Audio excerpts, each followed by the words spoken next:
Білім ұлт болашағының негізі. Ал сол білім ордаларында тәртіп пен заңның сақталуы әрбір оқушының, ата-ананың және қоғамның ортақ жауапкершілігі. Қазақстан Республикасының заңнамасы оқушылардың құқықтарын да, міндеттерін де нақты көрсеткен.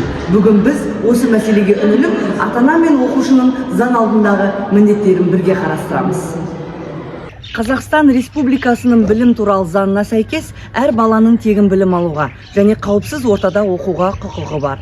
Сонымен қатар бала да, ата-ана да заң бойынша жауапты тұлғалар. Заң бұзушылыққа жол берген оқушыға ескерту жасалса, ал баласын қадағаламаған ата-анаға айыппұл салынады.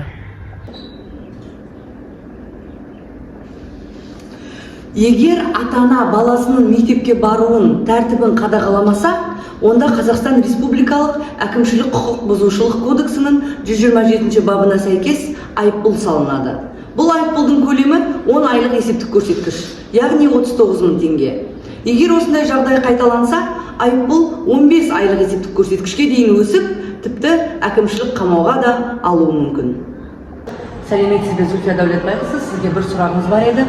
Мынау мектеп жасындағы балаға заң алдында мектеп жауапты ма, әлде ата-ана жауапты ма? Әрине, мектеп жасындағы балаға ата-ана жауапты. Себебі ата-ана үйде оған тәрбие береді, соның әрбір ісіне жауапкершілігін қарау керек. Енді мектепке келетін болсақ, мектепте келісімшарт бойынша мектептің ішкі тәртіп ережесі бар. Сол мектептің ішкі тәртіп ережесіне бағыну керек. Оқушы да, ата-ана да.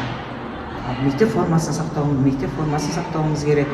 Сабақтан кешікпеуіміз керек, сабақта уақытылы болуымыз керек, уақытылы келуіміз керек, уақытылы қайтуымыз керек. Ал мектеп кезіндегі әрбір іске мұғалім жауапты. Онда қоса айта кетейін, мектептен тыс кезде баланың әрбір ісіне ата-ана жауапты. Сенің өмірінде қоғамдық тәртіпті бұзып айыппұл алған, немесе заңды бұзған кездерің болған ба? Жоқ, менің өмірімде бұндай жағдайлар болмаған. Себебі мен әр жерде заңды сақтауға тырысамын.